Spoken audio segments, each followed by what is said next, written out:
Hello everyone, welcome back to my channel. My name is Gigi Young as always, and we are going to get into your questions again in this video. So I have gone and sort of screenshot a bunch of questions I found underneath my videos, and I'm just kind of randomly selecting them so we can talk about them.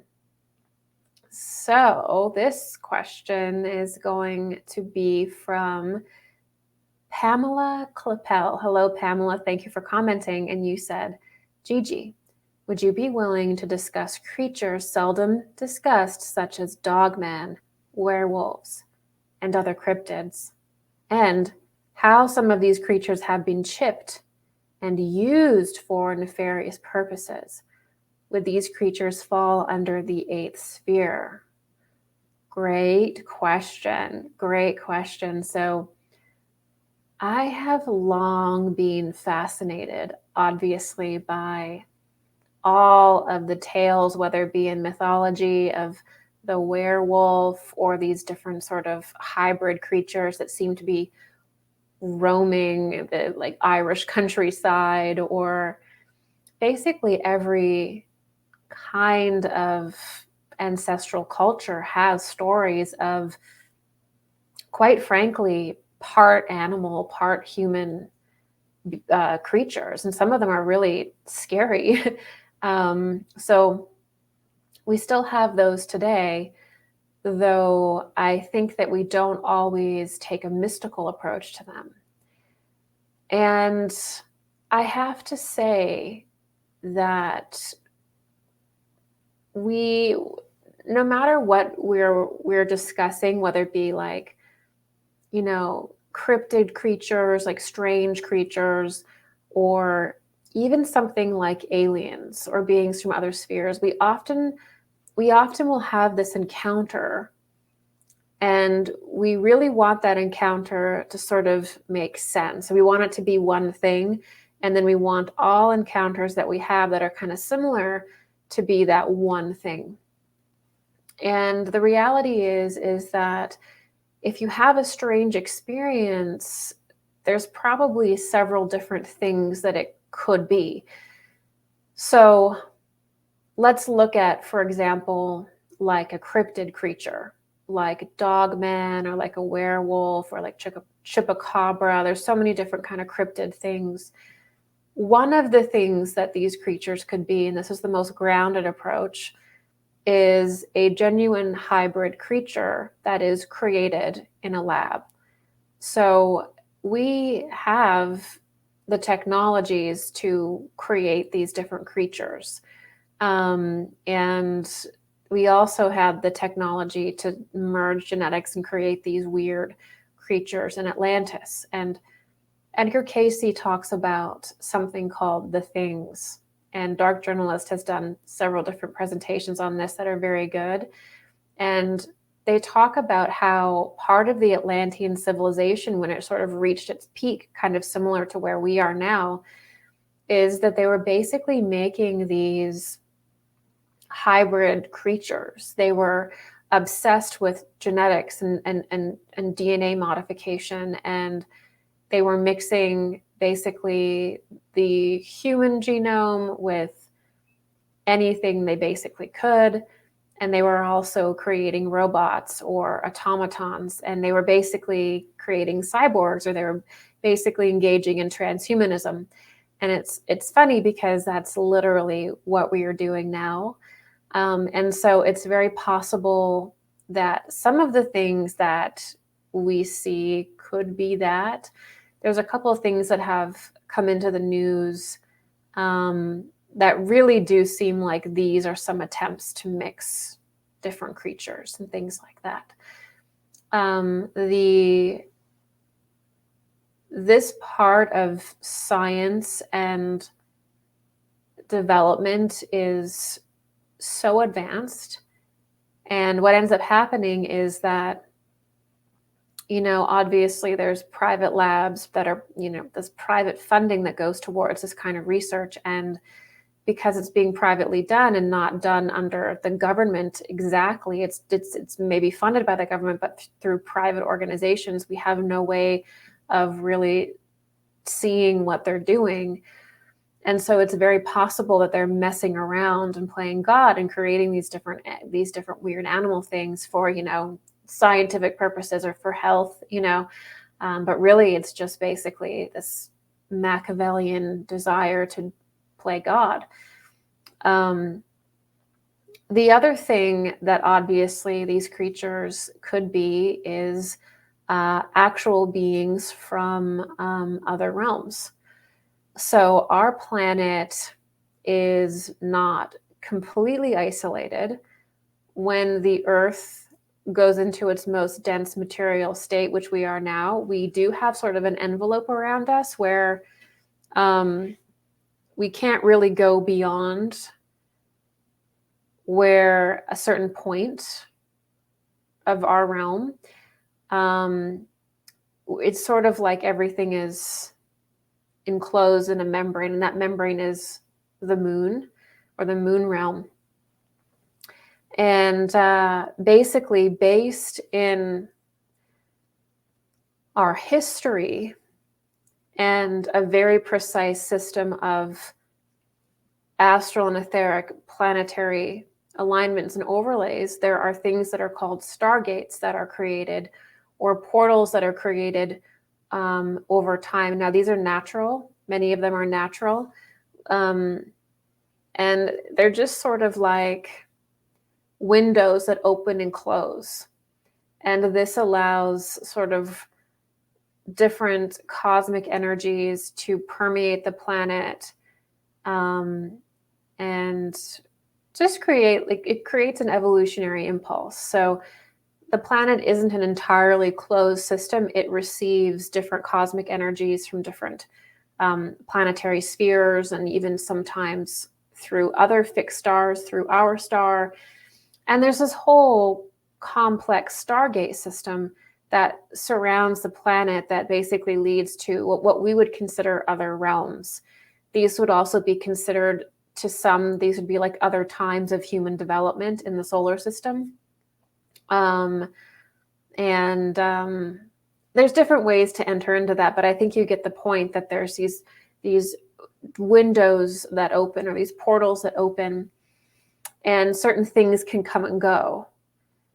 And so things could be happening that way. That is how, you know, back in the day, in the Lemurian Atlantean times, that's how different beings from different spheres would come and go, was naturally through these windows. And the coming and going of these higher beings was also for an evolutionary purpose. But it was, you know, they weren't forcing their way in. They were just following the flow of life in the cosmos and performing service that way. Then there's another way of using these portals, these sort of stargates, which is basically trying to force them open, and trying to kind of like rip holes to other realms. But as I just said, the Earth is surrounded by what in esoteric science is called the eighth sphere. It's also associated with the moon realm. It's also called the lower astral plane. And this is why I think you're asking about this, Pamela.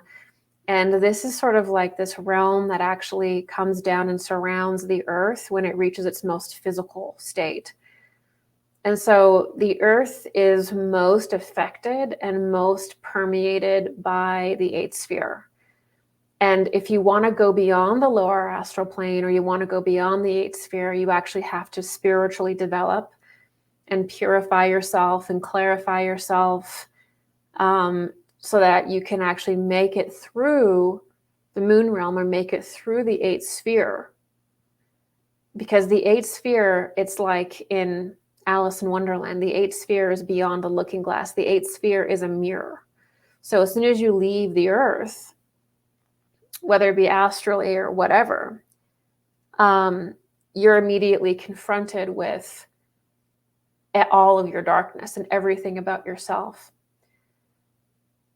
And so it's sort of like that acts as a barrier, because most people can't, and this is also what's meant as the dweller at the threshold as well. And so there is this way in which you really can't get beyond the earth into the higher planes of like the angelic hierarchies or the spiritual hierarchies of that really pure knowledge of the unadulterated energy. That's where the Akasha is, Akashic records are. You can't really get to that experience unless you're dedicated to obviously purifying yourself of all of your lower urges that are rooted in selfishness. So by lower urges, meaning like your lower 3 chakras, all of your desires for selfishness, all of your addictions to the material plane, seeking to know yourself through the material plane, all of that kind of stuff, that keeps you stuck on the earth, and it keeps you interacting with essentially the 8th sphere over and over again until we eventually learn to go inward, and develop through Christ consciousness.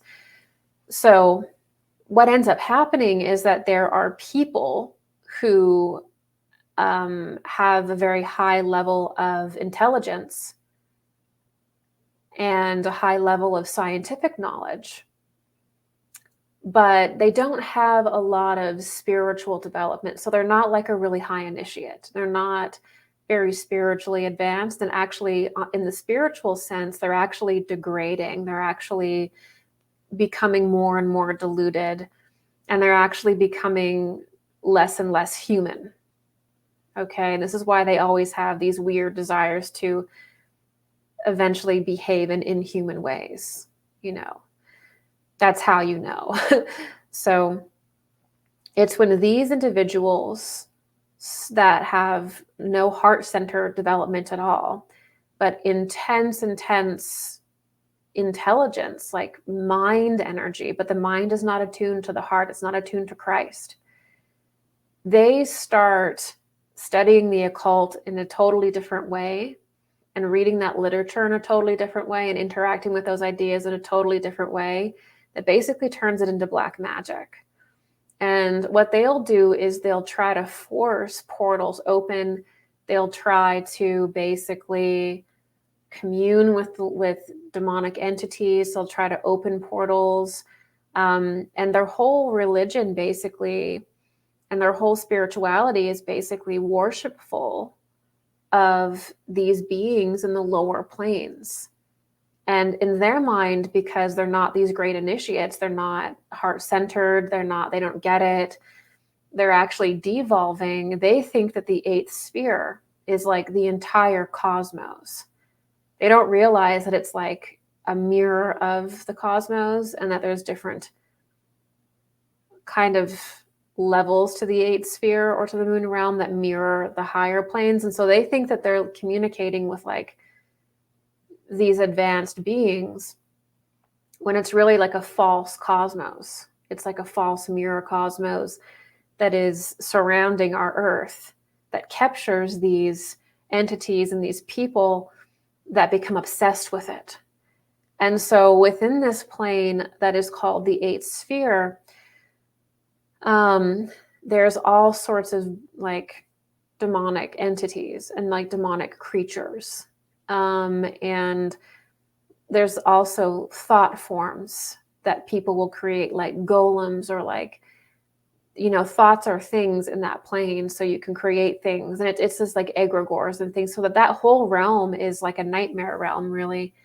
And there are real conscious beings in there. And there's also different thought beings, and everything that exists within the 8th sphere is disembodied. And everything that is disembodied wants to become human. This is one of the most profound ideas that we can understand, is that the human being in the cosmos and on every planet is like the exact middle point. It is the harmonizing element of creation. The human being on the planet is.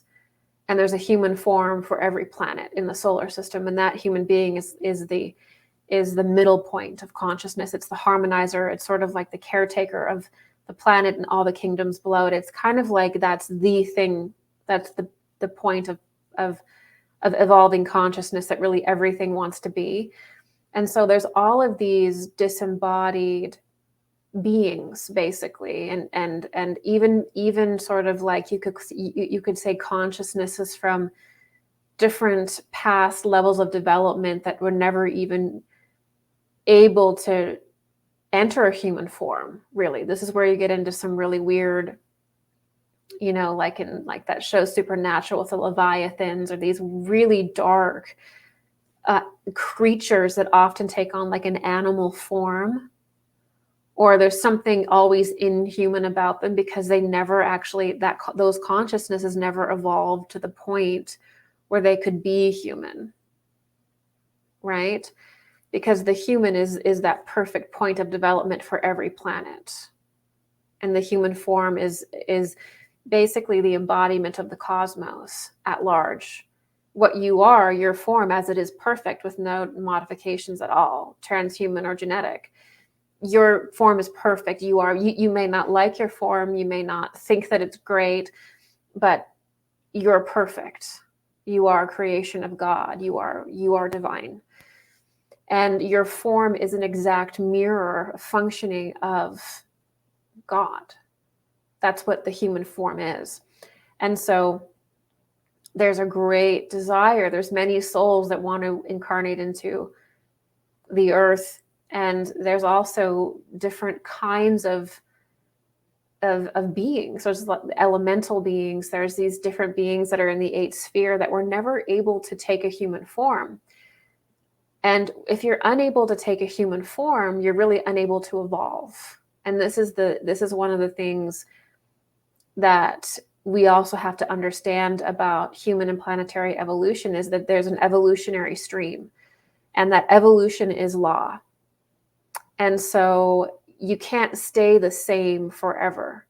You have to evolve, you have to adapt, and you have to go through the metamorphosis over time.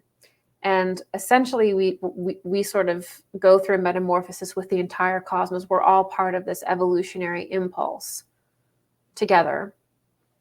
And if you get held back and you get trapped in these old ideologies, you get trapped in your pain and in your trauma, what happens is that you start moving out of the evolutionary impulse slowly.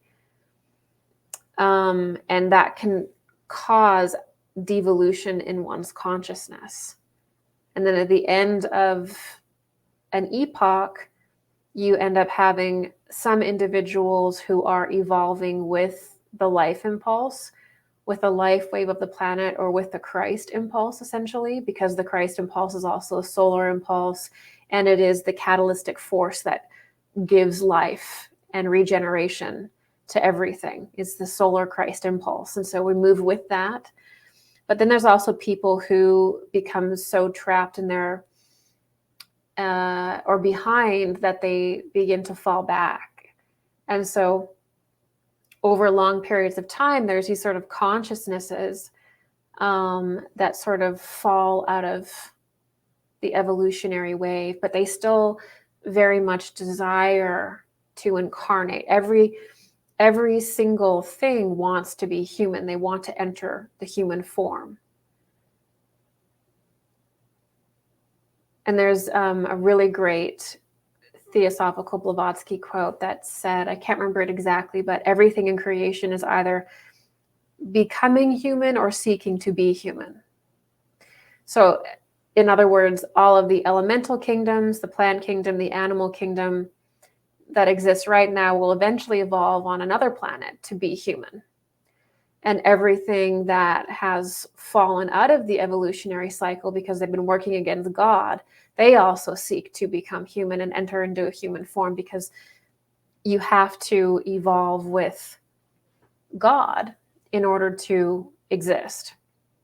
And so there's a bunch of beings, including fallen angels and fallen beings and really scary inhuman forms, that they don't hold enough transformational essence within them. They've turned their back on God, and they have stopped evolving, and they look very scary, and they look inhuman. And as time passes, the more that you turn away from God, the more inhuman you look. And so this is where you also get these accounts of these weird like alien beings and stuff like that can no longer hold a human form, because these are, like fallen angel entities that are devolving because they're no longer in the life wave, and they refuse to enter into it properly through humbleness and sacrifice. They keep trying to impose their will on humanity and try to actually attach to humanity and dominate humanity. And there's these darker forms that are associated with the fallen angel consciousness, beings in the 8th sphere that are trapped in that area around the earth, and they seek to force themselves on humanity. They so desperately want to be human. They so desperately, they don't want to not exist. They don't want to die. They don't want to get sucked back into the realm of Saturn and be reamalgamated and have to start all over again. So they're literally these beings in the 8th sphere. Like, why people wonder, like, why do demonic entities attach to people? Why do they want to possess a human being? Like, why don't they just go and like incarnate? Like, there's, why are they possessed? Why do demonic entities and fallen angel forces, why do they want to possess a human being's body? Why do they want to attach a human? Why do they create entire systems on the earth in which they can do that? Because there is no evolutionary future for them unless they can attach to human beings, unless they can enter into the human form somehow. And that's where you get, when it comes to modern esoterica, that's where you see really dark esoteric impulses entering into science and entering into medicine, where there's this obsession with people where they want to change the human form. So the whole impulse is like changing the human genetic code through certain things and through, trying to have perfect babies and designer babies and all of the future. We're suddenly looking at the future, and it's all about like, in order to be a superhuman, in order to be advanced, in order to be competitive, in order to be better, you basically have to become inhuman. You have to put this chip in your brain. Otherwise, artificial intelligence is going to devour you alive. Well, that's a whole other conversation, but that's actually the opposite. The entity that is artificial intelligence has been around since Atlantis. It's been around for a very long time, and it is just using these things to enter into. It's already here. It's always been here, and it's looking for forms to enter into. We have to understand that there are these disembodied forces that are looking for bodies. That's the only way they can evolve. The problem is, and I've mentioned this in other lectures before, but I'll say it again. The problem is that the fallen angels and these dark sort of, their island of misfit toy demonic creatures that they surround themselves with, their minions, these demon beings, they actually can't exist in the human form as it is perfect, without any kind of modifications. Demonic, these fallen forms, they can't enter into a perfect human body. In order for them to enter into a human body, the body has to be less human. Okay?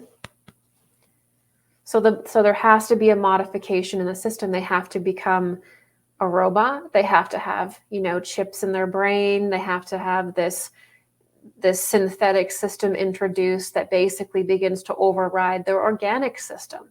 It basically starts to compete and override with the soul. It introduces an entirely new process that competes with your organic soul process. That is a process of possession.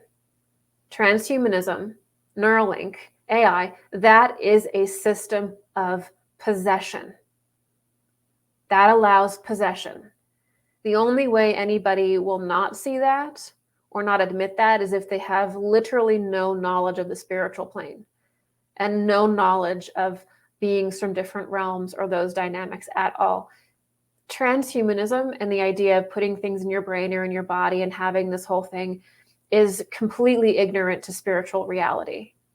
And it is a system of slavery and darkness that nobody for freedom would ever suggest. Anybody who genuinely understands freedom and understands the soul would never even suggest a system like that.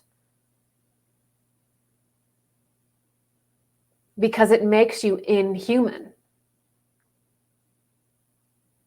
We have a very delicate balance. We have a very specific way in which we have to function. We have certain even higher organs that are being developed right now that will become an even higher form that we will eventually evolve into. But these organs that are being created for us in the higher planes that our bodies will eventually come into are created first in the etheric plane and the astral plane and then physicalized. There's a very beautiful process of the evolution of the human being and the form. And none of that involves transhumanism. None of that involves putting technologies inside of you. I'm sorry. You don't need a chip to tap into the Akashic records. This is getting crazy. And the whole point of it really is that when you start making yourself less human, something less human can come into you. And so the reason why we see science and medicine now everything has to be an mRNA shot now. Why? Now people need tons of shots, and every single shot has to be one that is a gene therapy that basically introduces different genetics to your body. Why? Why is the future of medicine and humanity and technology changing your form?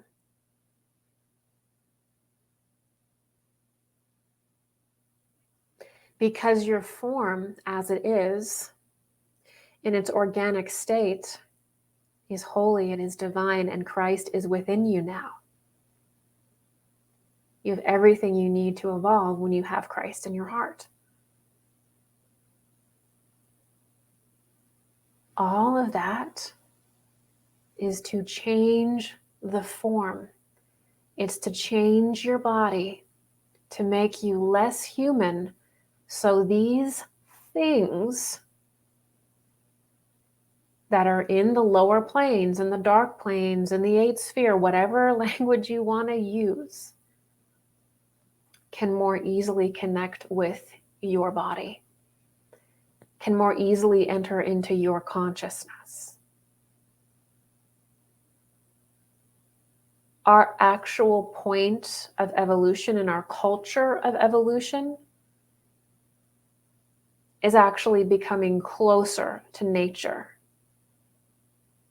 It's actually what many people would see as less futuristic. It's actually getting closer to the earth. It's cleaning up the earth.